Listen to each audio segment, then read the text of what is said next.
सवाल ये कि ब्राजील की क्या गलती है? कनाडा को जिसको ये कह के दूसरों की बात करते रहेंगे, अपनी भी बात करेंगे। पहले दोस्ती यारी जो हम निभा रहे थे उसका हासिल क्या हुआ?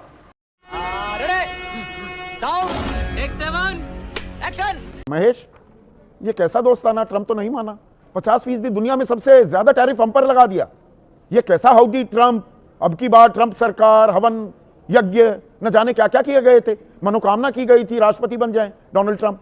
देखिए संदीप भाई, आपके इस सवाल का मैं जवाब दूं उससे पहले जो है प्रधानमंत्री जी का जो एक दृढ़ संकल्प और प्रधानमंत्री की जो इस चुनौती को लेकर जिस प्रकार का कल ही उन्होंने अपनी बात रखी और अपने विचार रखे, उससे तो यह स्पष्ट हो गया कि इसको लेकर इस देश में अवाल बवाल सवाल कितने भी पैदा किए जाए ट्रंप टैरिफ के पीछे, लेकिन ये तो तय है कि देश ना झुकेगा और ना रुकेगा।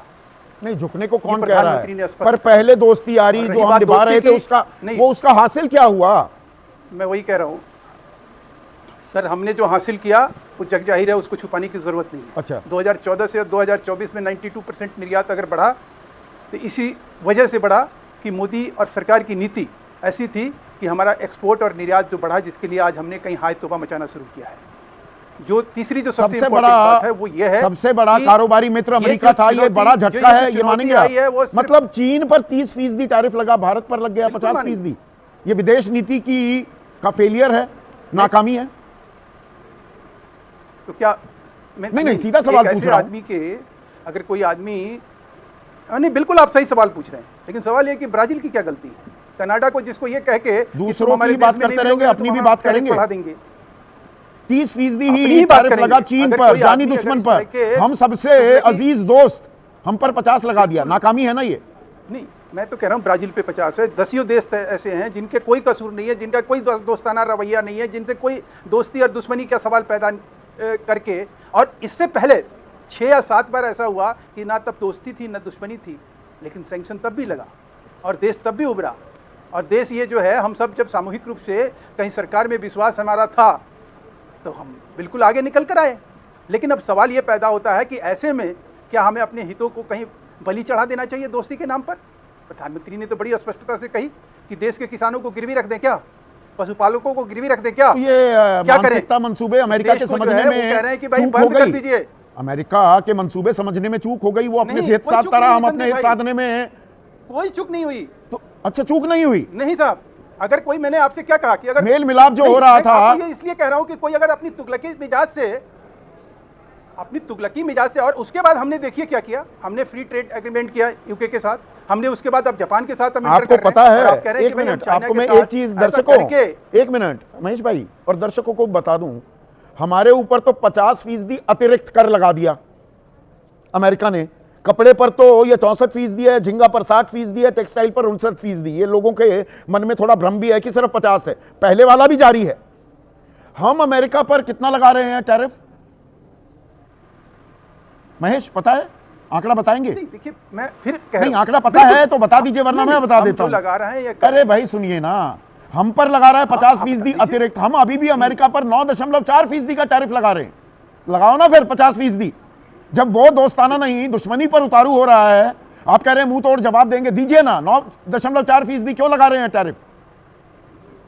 मैंने, हमारे पास आज भी ऑप्शन खुला हुआ है। अच्छा, आज भी खुला है? अभी भी हम चीज के लिए दरिया दिल्ली दिखा रहे हैं। हाँ, क्यों? चाइना के साथ नहीं हुआ, चाइना के साथ नहीं हुआ संदीप भाई। चाइना के साथ तो सब चीज तय होने के बाद फिर ट्रंप उसको विड्रॉ किए। हम ये आश्वासित हैं, हम ये मान के चल रहे हैं। अच्छा, कि अमेरिका में जिस तरह से माहौल है, जिस प्रकार से अमेरिका के लोगों का नहीं, जिस तरह के अमेरिकन लोगों का, अमेरिका के पूर्व राष्ट्रपति बराक ओबामा क्या कह रहे हैं सुनिए, और लोग, उनके ही पार्टी के लोग, डोनाल्ड ट्रंप के लोग, और जितने भी उनके कहने ना कहने से क्या फर्क पड़ता है? चीन पर विराम लगा रखा है 30% टैरिफ को लेकर, हमारे ऊपर लागू हो गया। वो रो रहे हैं भदोई में, मिर्जापुर में कालीन बनाने वाले, चूड़ी बनाने वाले, वो ऑर्डर कैंसिल होने लग गए अभी से। सर हम बिल्कुल, मैं तो अभी भी, हमारे पास 16 सितंबर तक जो गोदाम से जा चुका है या जिसका बिल कट चुका है, अभी 16 सितंबर तक हमारे पास टाइम है। और 100% हर चीज पर नहीं है, पेट्रोलियम, फार्मास्यूटिकल, वो तो मैंने बता दिया वो मैंने कोई शुल्क नहीं लगाया। और अब यकायक हम स्वदेशी हो जाएंगे। ऐसे माल है, अब हम स्वदेशी हो जाएंगे महेश भाई।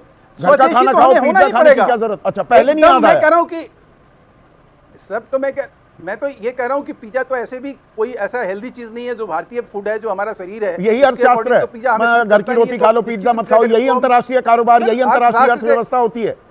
मैं कह रहा हूँ कि ये तो हमेशा हमारी ये सोच रही है कि हम विदेशी वस्तुओं को, ये तो हम स्वतंत्रता आंदोलन से सीख लीजिए। तो स्वदेशी, मेक इन इंडिया का मतलब स्वदेशी होता है ना, मैन्युफैक्चरिंग मेक इन इंडिया हो।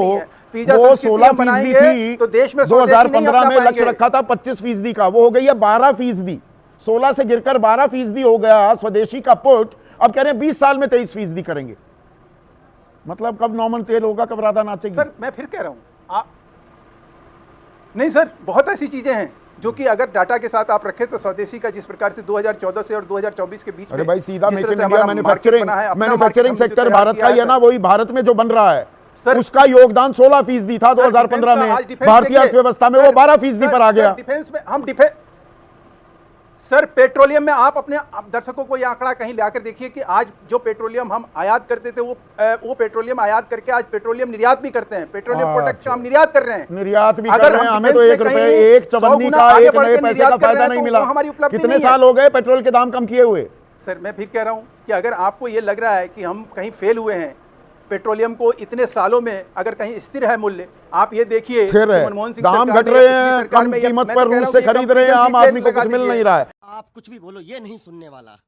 अरे पागल है साला।